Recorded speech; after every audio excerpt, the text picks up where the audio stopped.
اچھی اچیاں نالوں عظمت صدیق دی مولا بلند کیتی رفعت صدیق دی سونے اسلام یتوں آقا دے نام یتوں سونے اسلام یتوں آقا دے نام یتوں ہوئی نثار ساری دولت صدیق دی ہوئی نثار ساری دولت صدیق دی اچھی اچیاں نالوں عظمت صدیق دی سونے امامت بخشی عزت تے عظمت بخشی سونے امامت بخشی عزت تے عظمت بخشی دلوں تے جانوں منگیے امامت صدیق دی مولا بلند کیتی عظمت صدیق دی واجب الاحترام قابل صد احترام بزرگوں نوجوانوں دوستوں قرآن مجید فرقان حمید کی جو آیت میں نے آپ کے سامنے تلاوت کی یقیناً اس کا تعلق حضرت سیدنا صدیق اکبر رضی اللہ تعالی عنہ کی ذات گرامی سے ہے۔ پچھلے جمعۃ المبارک میں نے عرض کیا تھا کہ حضرت سیدنا صدیق اکبر رضی اللہ تعالی عنہ کی خلافت کے کارہائے نمایاں وہ آپ کے سامنے میں مختصر سے وقت میں عرض کروں گا۔ جب آپ خلیفہ بنے تو جہاں مہاجرین نے آپ کی بیعت کی، انصار نے آپ کی بیعت کی، وہیں پہ حضرت سیدنا علی المرتضیٰ رضی اللہ تعالی عنہ نے بھی فوراً آپ کی بیعت کی۔ اس حوالے سے روایات موجود ہیں۔ المستدرک للحاکم کی حدیث نمبر 4513 ہے۔ السنن الکبری امام بہقی کی جلد 5 صفحہ 143 ہے۔ الاعتقاد حضرت امام بہقی کی صفحہ 431 ہے۔ فتح الباری شرح صحیح بخاری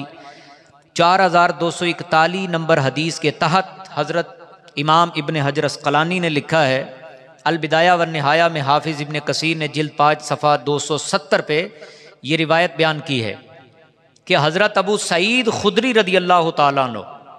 صحابی رسول ہیں، مشہور احادیث بیان کرنے والے ہیں۔ وہ بیان کرتے ہیں کہ جب حضرت سیدنا صدیق اکبر رضی اللہ عنہ کی بیعت کی گئی تو انصار میں سے کچھ لوگ حضرت علی المرتضیٰ رضی اللہ عنہ کو بھی بلا کر لائے۔ تو جب حضرت سیدنا صدیق اکبر رضی اللہ تعالیٰ عنہ کے پاس حضرت مولا علی شیر خدا رضی اللہ تعالیٰ عنہ پہنچے تو حضرت مولا علی نے فوراً حضرت سیدنا صدیق اکبر رضی اللہ تعالیٰ عنہ کی بیعت کر لی۔ صحیح بخاری میں حدیث پاک موجود ہے۔ حضرت سیدہ عائشہ صدیقہ رضی اللہ تعالی عنہا اس حدیث کی راویہ ہیں۔ وہ بیان فرماتی ہیں کہ جی حضرت علی المرتضیٰ رضی اللہ تعالیٰ عنہ نے 6 مہینے کے بعد بیعت کی۔ تو اس حوالے سے بھی میں تھوڑی سی وضاحت آپ کے سامنے عرض کر دوں کہ اس حدیث کے حوالے سے حضرت امام ابن حجر اسقلانی رحمۃ اللہ تعالی علیہ وہ بیان فرماتے ہیں کہ اس حدیث کی سند میں جو امام ابن شہاب زہری ہیں 6 مہینے کے جو الفاظ ہیں وہ انہوں نے اپنی طرف سے بطور ادراج کے ذکر کر دیے ہیں، یعنی حضرت عائشہ صدیقہ رضی اللہ تعالی عنہا کی طرف سے 6 مہینے کا کوئی اضافہ نہیں ہے، کوئی الفاظ اس میں بیان نہیں کیے گئے، بلکہ یہ خود سے ایک راوی نے اپنی طرف سے بطور ادراج کے ذکر کیے، اور یہی بات مصنف عبد الرزاق میں حضرت امام عبد الرزاق نے بیان فرمائے ہیں، جو امام بخاری و مسلم کے استاد ہیں۔ مصنف عبد الرزاق حدیث نمبر 9784، وہ بھی یہی بیان فرماتے ہیں۔ حضرت امام بہقی رحمہ اللہ کتاب الاعتقاد صفحہ 433 پر یہی بات ذکر فرماتے ہیں۔ حضرت امام بہقی ہی کی کتاب السنن الکبریٰ جلد 6 صفحہ 300 پر یہی بات لکھی ہے کہ 6 مہینے کے بعد حضرت مولا علی المرتضیٰ نے نہیں، بلکہ جب دیگر صحابہ نے حضرت صدیق اکبر رضی اللہ تعالیٰ عنہ کی بیعت کی، اسی موقع پہ حضرت مولا علی شیر خدا رضی اللہ تعالیٰ عنہ اور دیگر افراد اہل بیت نے بھی حضرت سیدنا صدیق اکبر رضی اللہ تعالیٰ عنہ کی بیعت کر لی۔ گویا صحابہ کرام کا اس بات پر اجماع ہو گیا، اتفاق ہو گیا کہ رسول پاک علیہ الصلوۃ والسلام کے بعد سب سے زیادہ جو حقدار خلافت تھے یا ہیں وہ حضرت سیدنا صدیق اکبر رضی اللہ تعالیٰ عنہ کی ذات گرامی۔ پھر آپ نے خطبہ دیا، اور وہ خطبہ بڑا قابل غور ہے۔ تقریباً 10 باتیں آپ نے اس خطبے میں بیان فرمائی ہیں۔ کہتے ہیں یا ایھا الناس، لوگو انی قد ولیت علیکم، مجھے تمہارا سربراہ بنا دیا گیا ہے۔ ولست بخیرکم، میں تم سے برتر نہیں ہوں۔ فإن ضعفت فقومونی وإن احسنت فأعینونی، اگر میں کوئی غلطی کروں تو مجھے درست کر دینا، اور اگر میں اچھی بات کروں تو میرے ساتھ تعاون کرنا۔ اور آگے پھر وہ لمبا خطبہ ہے جس میں آگے حضرت سیدنا صدیق اکبر رضی اللہ تعالی عنہ آپ نے فرمایا جو اس وقت امت مسلمہ کی ذلت کی پستی کی وجہ ہے، وہ آپ نے بیان فرمائی۔ حضرت صدیق اکبر رضی اللہ تعالی عنہ بیان کرتے ہیں لا يدع قوم الجہاد فی سبیل اللہ الا ضربهم اللہ بالفقر ولا ظہرت، کہ جب کوئی قوم جہاد چھوڑ دیتی ہے تو اللہ تعالیٰ ان پہ ذلت مسلط کر دیتا ہے، رسوائی مسلط کر دیتا ہے، اور یہی صورتحال آپ کے سامنے ہے۔ پہلے خطبے میں حضرت صدیق اکبر اس بات کی نشاندہی کر رہے ہیں، خبردار کر رہے ہیں۔ حضرت صدیق اکبر نے آگے فرمایا شاعت الفاحشۃ فی قوم الا عممہم البلاء، جس قوم میں فحاشی عریانی پھیل جاتی ہے تو آپ نے فرمایا پھر ان پر بلائیں نازل ہوتی ہیں، مصائب نازل ہوتے ہیں، اور یہ صورتحال بھی آپ کے سامنے ہے، ایسی ہی حقیقت ہے۔ آگے حضرت صدیق اکبر نے بڑی زبردست اور کمال کی بات کی ہے۔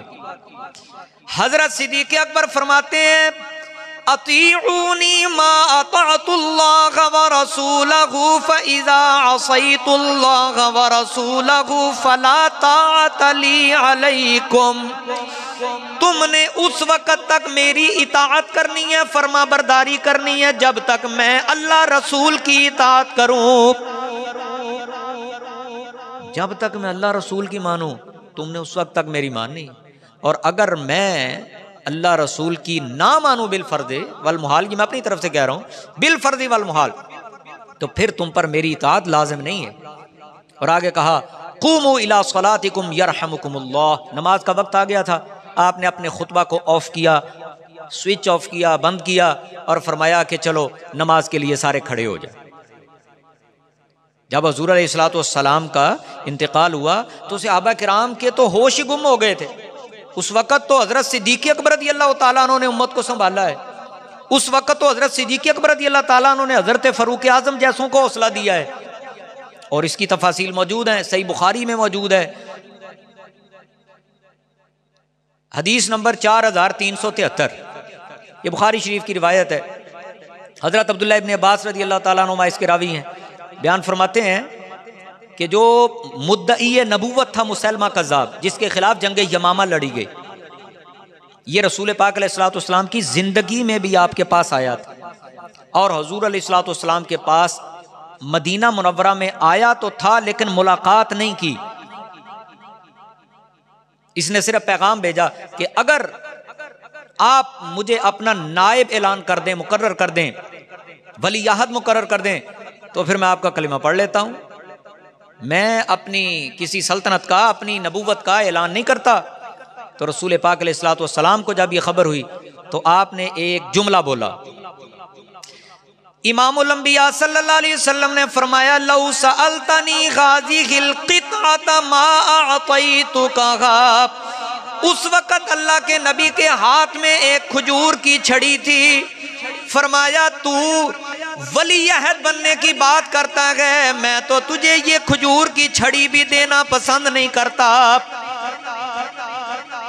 انکار کر دیا. فرمایا نہیں ملنا نہ مل. بلکہ آگے روایات میں موجود ہے کہ اللہ کے محبوب علیہ الصلوۃ والسلام نے پھر بعد میں کوشش کی کہ چلو اس سے ملاقات تو کریں، لیکن ملاقات نہیں ہو سکی. تو حضور علیہ الصلوۃ والسلام کے پردہ فرمانے کے بعد اس نے جا کے پھر وہی اپنا فتنہ جاری رکھا، اعلان نبوت کر دیا. اور آپ کو پتہ ہے کہ کوئی جتنا بھی بدبخت ہو، کوئی جتنا بھی برا ہو، کوئی دو چار اس کے چاہنے والے بھی ہوتے ہیں، کوئی اس کے اردا گرد بھی لوگ نعرے لگانے والے جمع ہو جاتے ہیں. تو یہی صورتحال اس کے ساتھ پیش آئی. بڑی دنیا نے اس کو مان لیا. تو پھر حضرت صدیق اکبر رضی اللہ تعالیٰ عنہ آپ نے اسی مہینے، یہی جمادی الثانی جسے ہم کہتے ہیں جمادی الاخری، سن 12 ہجری، حضرت سیدنا خالد ابن ولید رضی اللہ تعالیٰ عنہ کی سربراہی میں آپ نے لشکر روانہ کیا. یہ لشکر وہاں پہ پہنچا اور حضرت امام بخاری رحمہ اللہ نے اور دیگر اکابرین نے اس کو بیان فرمایا کہ وہاں پہ جب یہ لشکر پہنچا تو جو مسلمہ کذاب کا لشکر تھا اس کی تعداد تھی 60,000 اور مسلمانوں کی تعداد، صحابہ کی تعداد اس سے کافی کم تھی. لڑتے لڑتے صحابہ کرام نے جب ولولے سے، جذبے سے اور قوت ایمانی سے جب اس مسلمہ کذاب کے خلاف جہاد کیا تو پھر اللہ رب العزت نے فتح عطا فرمائی، نصرت عطا فرمائی، کامیابی عطا فرمائی. اور یہاں پہ یہ بھی بات میں آپ کو کر دوں کہ رسول پاک علیہ الصلوۃ والسلام کی یہ بات بڑی قابل غور ہے. آپ کی ظاہری حیات میں کوئی تقریباً 300 کے راؤنڈ اباؤٹ مسلمان شہید ہوئے ہیں تمام غزوات میں اور تمام سرایا میں.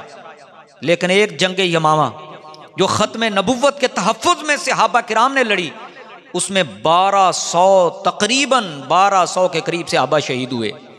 اس سے آپ اندازہ کر سکتے ہیں کہ ختم نبوت کے عقیدے کا تحفظ ہر طرح کی قربانی دے کر صحابہ کرام نے کیا ہے. تو اتنی بڑی نصرت جب اللہ تعالیٰ نے عطا فرمائی، مسلمہ کذاب کا فتنہ ختم کر دیا گیا، اسود انسی کا یمن میں فتنہ ختم کر دیا گیا، اور یہ صحرا حضرت صدیق اکبر رضی اللہ تعالیٰ عنہ کے سر ہے. یہ اعزاز حضرت سیدنا صدیق اکبر رضی اللہ تعالیٰ عنہ، میں یہ تو نہیں کہتا کہ یہ ان کا احسان تھا رسول پاک علیہ الصلوۃ والسلام پر، اگرچہ اللہ کے نبی نے کہا ہے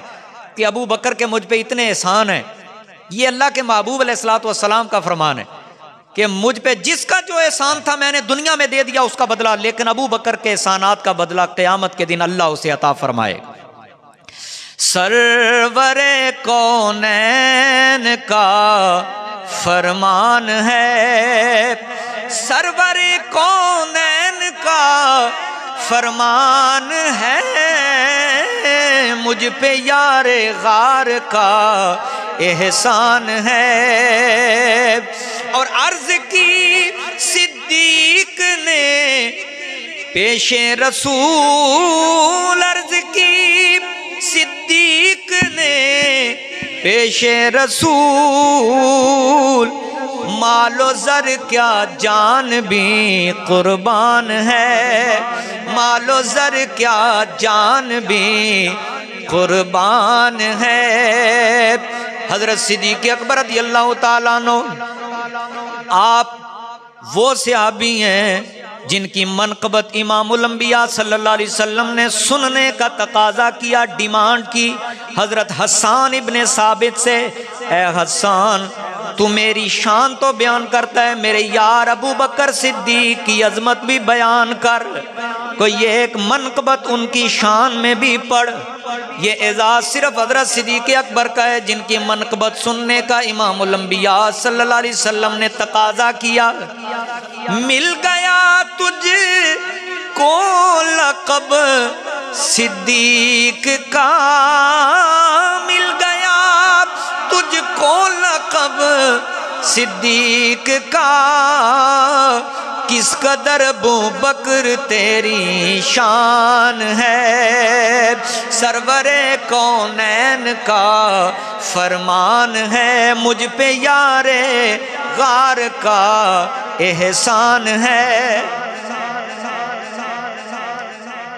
حضرت سیدنا صدیق اکبر رضی اللہ تعالیٰ عنہ کے دور میں ہمارے پیارے آقا علیہ السلام جب دنیا سے پردہ فرما گئے تو وہ جو قبائل تھے جنہوں نے رسول پاک علیہ السلام کو دیکھا نہیں تھا، زیارت نہیں کی تھی، وہ صحابی نہیں بنے تھے۔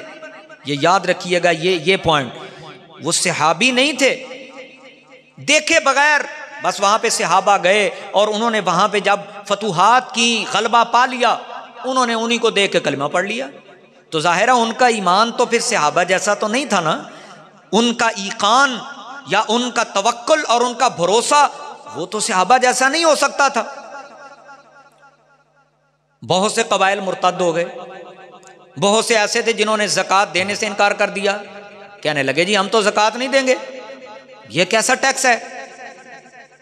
اور آپ خود سوچیں، آپ خود دیکھیں، آپ کے سامنے ساری صورتحال، آج بھی لوگ یہی سمجھتے ہیں جو زکوٰۃ نہیں دیتے، میں نے خود سنا ہے، میں نے خود ایسے لوگوں سے، صاحب حیثیت لوگوں سے سنا ہے، کہتے ہیں بھئی یہ تو بس ایسے ہی خام خواہ میں ایک لگا دیا گیا ہے، ایک تاوان سا، ایک ٹیکس سا، حالانکہ دنیا میں کیا لے کے آیا تھا تو اللہ تعالیٰ فرماتا ہے الذین یؤمنون بالغیب ویقیمون الصلاة ومما رزقناہم ينفقون۔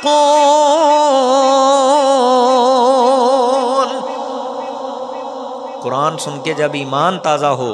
تو محبت سے، پیار سے کیا کہنا چاہیے؟ اللہ کہتا ہے رزقناہم ينفقون، جو ہم نے انہیں دیا ہے، سب کچھ اللہ نے دیا ہے،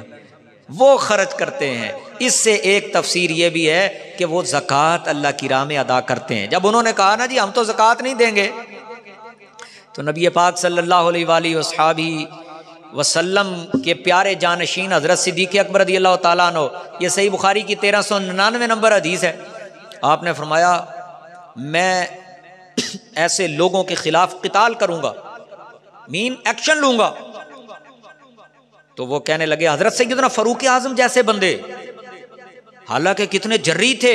کتنے بہادر تھے، کتنے شجاع تھے، تو حضرت صدیق اکبر رضی اللہ تعالیٰ عنہ جیسے بندے وہ بھی آگے سے کہنے لگے کہ حضرت جی کیف تقاتل الناس، آپ لوگوں سے کیسے قتال کریں گے، حالانکہ انہوں نے کلمہ پڑھ رکھا ہے، لیکن جو دور رس نتائج حضرت صدیق اکبر چاہتے تھے، حضرت فاروق اعظم رضی اللہ تعالیٰ عنہ کی رائے حضرت فاروق اعظم صدیق اکبر نے قبول نہیں کی۔ آپ نے فرمایا نہیں، اے عمر مجھے مت روکو، یہ وقت بتائے گا کہ میرا فیصلہ کتنا اہم ہے۔ آپ نے لشکر روانہ کیے ان لوگوں کی طرف کہ جو زکوٰۃ دینے سے روگرداں تھے، جو زکوٰۃ دینے سے اپنا منہ موڑ رہے تھے۔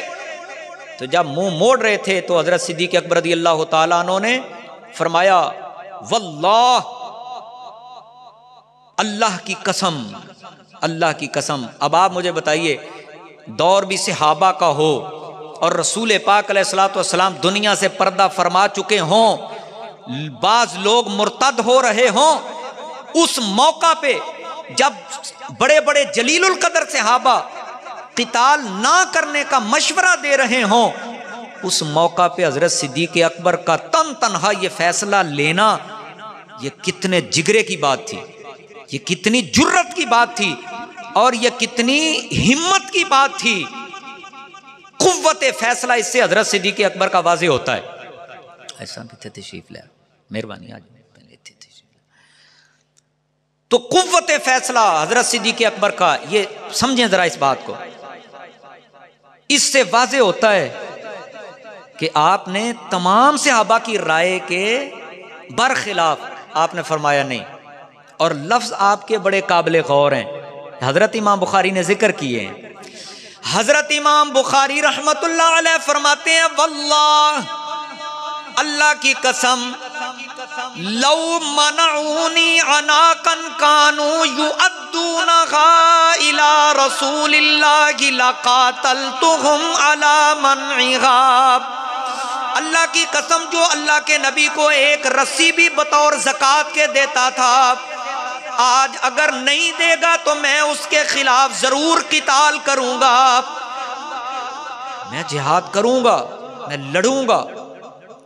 آپ نے لشکر روانہ کیے، ٹروپس روانہ کیے، صحابہ گئے، ایکشن لیا، اور اللہ نے فتح عطا فرمائی۔ وہ سارے مطیع ہو گئے، مان گئے حضرت صدیق اکبر رضی اللہ تعالیٰ عنہ کے اس ایکشن کے زیر اثر قبول کر گئے، جی بالکل زکوٰۃ دیں گے۔ پھر دیگر صحابہ کہنے لگے، حضرت عمر کہنے لگے، عمر جیسے لوگ کہنے لگے اللہ کی قسم حضرت صدیق اکبر رضی اللہ عنہ کے اس اقدام نے میرا سینہ کھول دیا، اور مجھے پتہ چل گیا کہ حضرت ابو بکر کی جو فکر ہے، جو سوچ ہے، جو قوت فیصلہ ہے، وہ کس قدر بلند ہے، کس قدر اعلیٰ ہے۔ جمع قرآن کا مسئلہ آیا، جنگ یمامہ میں جب 1200 صحابہ شہید ہوئے، ان میں 700 سے زیادہ حافظ قرآن صحابہ تھے، تو اس موقع پہ بھی حضرت عمر فاروق رضی اللہ تعالیٰ عنہ آئے اور آ کے کہنے لگے، اے پیارے ابو بکر، اے خلیفۃ المسلمین، آپ ایسا کریں قرآن کو کتابی صورت میں جمع کر دیں۔ یہاں میں یہ بات بھی بتا دوں، حضرت امام بخاری نے 4986 نمبر حدیث پر یہ ساری تفصیل بیان کی ہے۔ جب حضرت عمر نے مشورہ دیا جی قرآن کو کتابی صورت میں جمع کریں، کیونکہ دور رسالت میں قرآن جیسے آج ہمارے پاس موجود ہے، مساجد میں موجود ہے، گھروں میں موجود ہے، قرآن اس طرح رسول پاک کے دور میں موجود نہیں تھا، یہ بات آپ اپنے ذہنوں میں رکھیں۔ تو حضرت عمر نے جب یہ مشورہ دیا تو حضرت سیدنا صدیق اکبر رضی اللہ تعالیٰ عنہ نے آگے سے کہا کہ اے پیارے عمر، آپ مجھے بتاؤ کہ جو کام رسول اللہ نے نہیں کیا میں وہ کیسے کروں؟ تو حضرت عمر کہنے لگے، آگے سے لفظ سنیے، کہنے لگے اے خلیفہ رسول، اے جانشین رسول، لم یفعلہ رسول اللہ، اللہ کے محبوب علیہ الصلوۃ والسلام نے جو کام نہیں کیا، کہنے لگے ھذا واللہ خیر، اللہ کی قسم اگرچہ اللہ کے نبی نے یہ کام نہیں کیا، مگر خدا کی قسم یہ کام بڑا چنگا ہے، کام بڑا اچھا ہے کہ آپ قرآن کو کتابی صورت میں جمع کر دیں۔ حضرت ابو بکر کہتے ہیں عمر نے اتنا اصرار کیا، اتنا بار بار کانسٹینٹلی مجھے بار بار اس پہ اصرار کیا، اللہ نے میرا سینہ کھول دیا۔ جب اللہ نے سینہ کھولا تو کہتے ہیں کہ پھر میں نے یہ اقدام کیا، یہ ایکشن لیا، کمیٹی بنائی حضرت زید بن ثابت کی سربراہی میں، انہوں نے دیگر صحابہ کو ساتھ لیا اور قرآن کتابی صورت میں جمع کر دیا گیا۔ یہ اعزاز حضرت سیدنا صدیق اکبر رضی اللہ تعالیٰ عنہ کو حاصل ہے۔ اور یہ میرے پاس کتاب ہے حضرت امام اجری رحمہ اللہ، کتاب کا نام ہے الشریعہ، المتوفی 360 ہجری۔ حضرت صدیق اکبر رضی اللہ تعالیٰ عنہ آپ کا جو وفات کے حوالے سے جو اس وقت معاملہ پیش آیا وہ حضرت امام اجری رحمہ اللہ نے تفصیل کے ساتھ لکھا ہے۔ آپ بیان فرماتے ہیں لما حضرت الوفات، جب حضرت صدیق اکبر کی وفات کا وقت آیا تو پھر آپ نے اپنے گھر والوں کو جو بھی وہاں پہ موجود تھے ان سے کہا کہ جب مجھے غسل کفن کر لو تو اس کے بعد ایسا کرنا کہ مجھے رسول پاک علیہ الصلوۃ والسلام کی قبر انور کے پاس لے جانا اور وہاں پہ جا کے عرض کرنا السلام علیک یا رسول اللہ، پڑھ لیں صلی اللہ علیہ وآلہ وسلم، حضور سے سلام عرض کرنا اور کہنا ھذا ابو بکر یستأذن فإن أذن لکم وفتح الباب، عرض کرنا آقا یہ آپ کا یار ابو بکر ہے، دفن ہونے کی اجازت مانگتا ہے۔ کہنے لگے اگر دروازہ کھل جائے یا کوئی اشارہ مل جائے تو پھر مجھے وہاں دفن کرنا، وگرنہ جنت البقیع میں دفن کرنا۔ حضرت امام اجوری رحمہ اللہ کہتے ہیں کہ جب حضرت صدیق اکبر رضی اللہ عنہ کی چارپائی کو اٹھایا گیا، غسل کفن کرنے کے بعد وہاں پہ آ کے ان کی وصیت کے مطابق جب رکھا گیا، سلام عرض کیا گیا، اللہ سب کو توفیق عطا فرمائے۔ پچھلا جمعہ حاجی صاحب جناب حاجی آصف صاحب وہیں پہ تھے، تو وہاں پہ سلام عرض کرنے کے بعد میرے بھائیوں، میرے دوستو، یہ اللہ کی قدرت ہے، یہ اللہ کا کرم ہوتا ہے، اللہ کی شان ہے جس کے ذریعے اللہ ظاہر فرما دے۔ نبی کریم علیہ الصلوۃ والسلام کی قبر پہ جب حضرت صدیق اکبر رضی اللہ تعالیٰ عنہ کی چارپائی کو لایا گیا،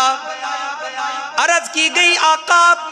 یہ آپ کا یار ابو بکر ہے، یہ یار غار ہے، ساری زندگی آپ کی خدمت کرنے والا اور اسلام کی خدمت کرنے والا، دفن ہونے کی اجازت مانگتا ہے۔ حضرت امام اجوری کہتے ہیں سقط القفل، جو وہاں پہ تالا تھا اس وقت، قفل تالے کو کہتے ہیں، وہ گر گیا۔ وقفوا بالباب، اور وانفتح الباب، جیسے دروازہ نہیں کھلتا، دروازہ ایسے جیسے کھل گیا ہے، تو کہتے ہیں پھر ایک ایسی آواز کانوں میں پڑی، ادخل الحبیب الی الحبیب فإن الحبیب الی الحبیب مشتاق۔ وہ ایک اشارہ تھا،